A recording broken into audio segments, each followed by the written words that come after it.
Hi, everybody. Good evening, good evening, good evening. Hi, everyone. Happy Wednesday. Trying to respond to an email here, real quick. Story of my life. Happy Wednesday. Hi, everybody. Come on in, come on in, come on in. Let's talk immigration. Let's talk immigration. Let's talk immigration. How's everybody's day been? Let's see. Okay, there we go.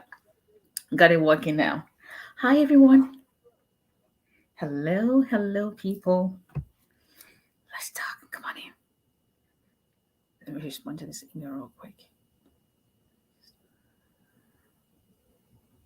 Hi, everybody. This is Attorney Abisola Olale Samuel, immigration lawyer based in Alabama, representing immigration clients in all 50 states. In all 50 states. Hi, everyone. Good evening. Good evening. How you doing? Hello. What state are you in? Is that a Mr. or Miss Ajayi? I don't see a profile photo, so I don't know if it's a man or woman. But come on in, say hello when you come on. Let's talk immigration. Let's talk immigration. Let's talk. Good day. Hi, Miss Justina. How's Ellie there? You're welcome. Thank you so much for your support. I really do appreciate it. Hello, Miss. Is that Mr. or Miss Chan from New York City? Do you know I'm also licensed in the state of New York? And last year I really wanted to open a satellite office there, and then COVID hit, and I was like, but it's coming. It's just delayed. So I'll let you guys know when that happens by God's grace. Knock on wood. But hello, everyone. Let's talk immigration. And thanks to all those who subscribe to YouTube channel. Very much appreciated. Thank you so much. God bless all of you.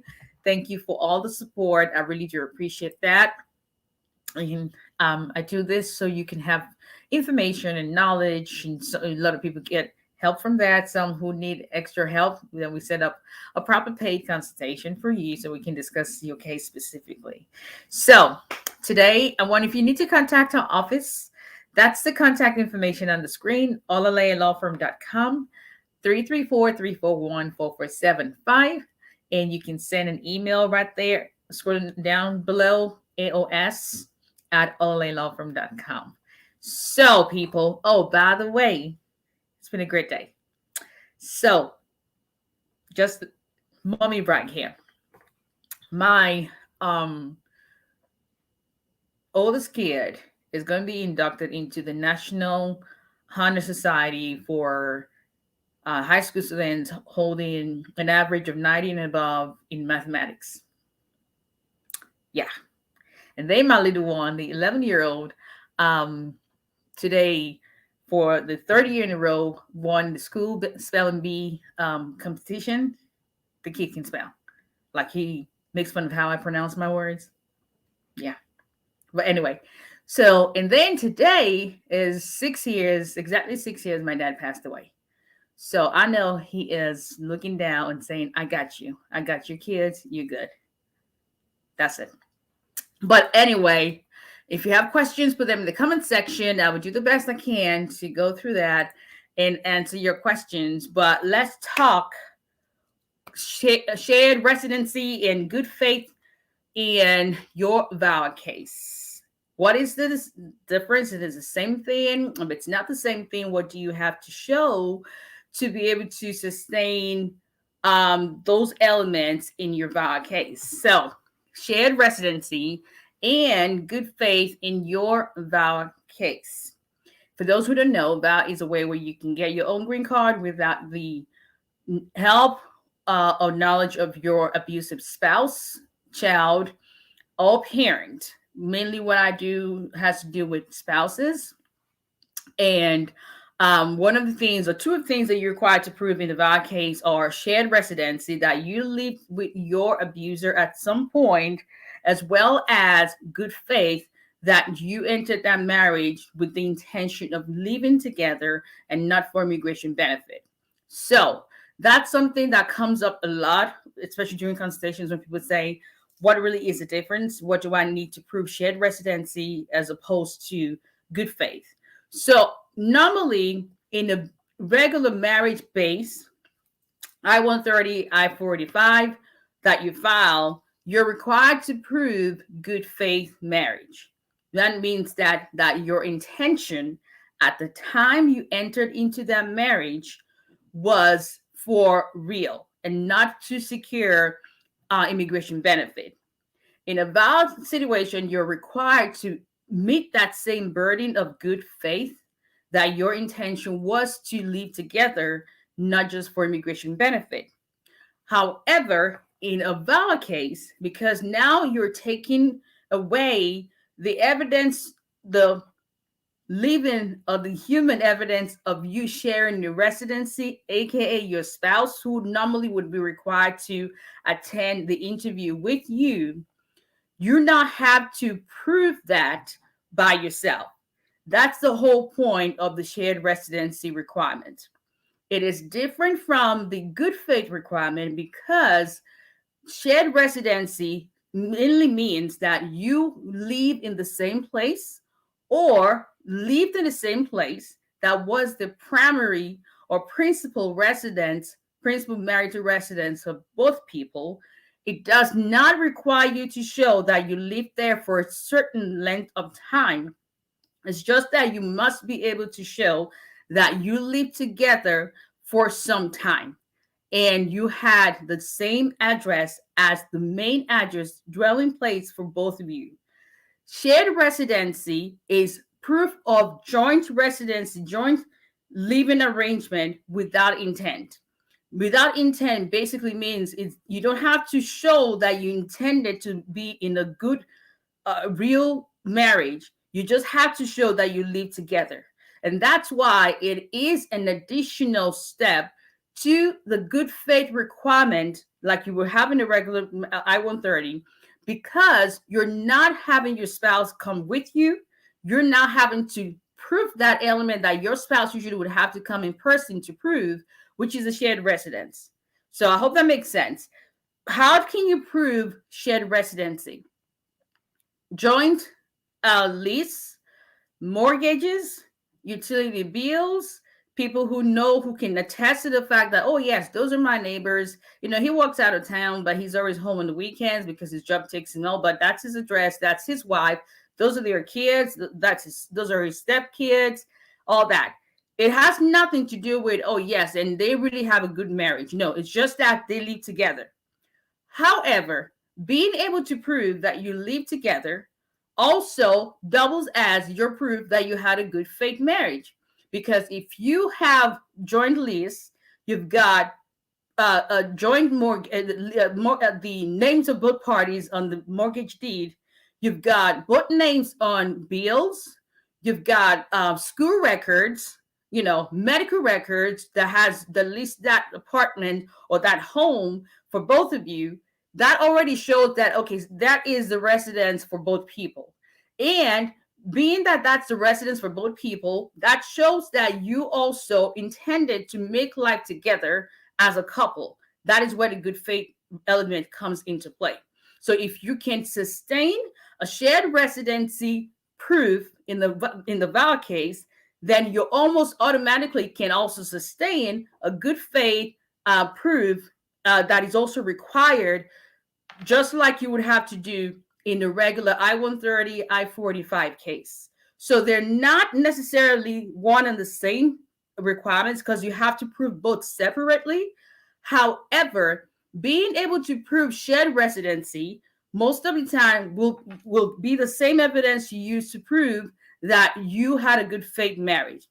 Conversely, however, the fact that you had a good faith marriage does not mean you'll be able to prove shared residency. So your intention is the good faith. Shared residency is that you live together. Even if you had the intention of commingling life, but you never lived together at any point because, you know, someone was in school and you just went to visit and all that, visiting each other is not enough. So it's not enough. Let me see something here. I'm going to put this in, and this would help. So hold on 1 second.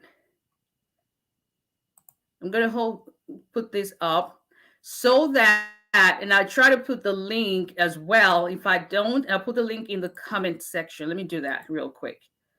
Um, but I would try to share the my screen so you can see what I'm saying. Okay. Let's see here and go back. Bear with me. I'm not tech savvy. So let's share the screen. Um,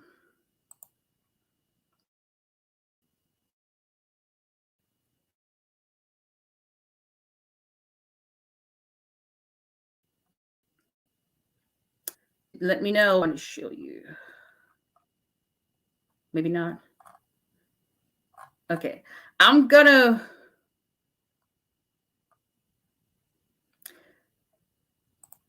put let me put it in the comment section right here.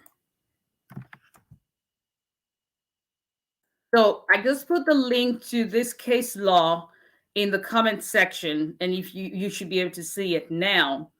And basically, that case actually was decided, I think it was 2 weeks ago, on appeal. That helps you to put things in perspective as far as what USCIS is looking for to prove shared residency, what they're looking for to prove good faith, and why they're different. But also helps to narrow down the fact that if you're able to sustain the requirement of shared residency, you would be able to sustain good faith, because by the time you have things together, that already shows your intention to build life. But if you have intention to build life, you still have to maintain the proof that you actually lived together. So you may send all the utility bills and all that, but if that's not enough to be able to show that that place was the primary residence of both of you as a couple, and you can have all the evidence of abuse, as long as juvenile, your case may not be approved, because if they don't believe that you had shared residency, then you can't meet all the requirements for a Vawa case. Make sense? So that case law would help. You're welcome. That case law would help tremendously. That, as a lawyer, immigration is not just filling forms. It's about looking at everyone's case, looking at what the weaknesses may be, what the strengths may be, and using case laws that have been decided that's similar to be able to say, okay, this was the issue then. How do we avoid that issue in this client's case? That's how my brain works. So, good day, good evening. How long does it take to get a work permit after getting your application receipt notice? Does the date start counting from date of receipt? Technically starts counting the processing time for how long it would take for them to process and get you your work permit. You would have to go to uscis.gov/processing times, put in the I-765 form, put in the service center that is processing or adjudicating your case, and then it would give you an approximate time for when to expect your work permit will be processed and whether it's still within normal processing time. Okay, let's see. Okay, so you got that information. Yes, somehow I cannot share. It is what it is. But I wanted to come on because I know, like I always say, if somebody has that issue going on, somebody else has that same issue. So if that helps someone else, I've done my job. So keep in mind, that is not just about abuse. It's more than that. You still have other elements that you have to satisfy.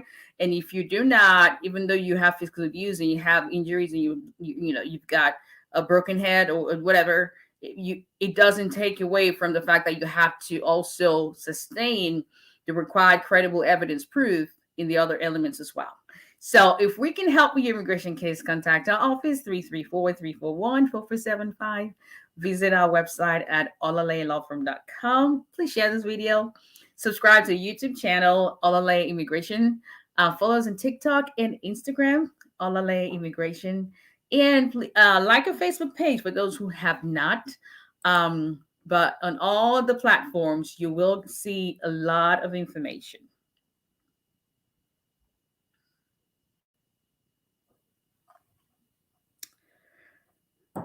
Okay, let's see.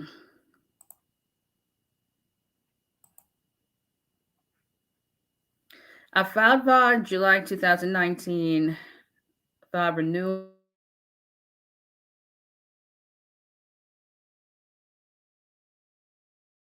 EAD December 2021, still no receipt. I would say too, so you cannot call when it has to do with your file case, you have to write them. I would say write them a letter. There's no reason why you should not have received a receipt notice at the very least, unless you're not doing it right. Um, did you send it to the right address? Did you, I don't know what could be that can speak to your case without a proper consultation, but generally, if you didn't receive a receipt notice, I would say go ahead and send them a letter, and include your receipt note number from your the I-360 receipt notice and the I-485 receipt number with your letter so that they can respond to you. That's what I would suggest. But anyway, all right. Thank you, everybody. And I'll see you guys next time.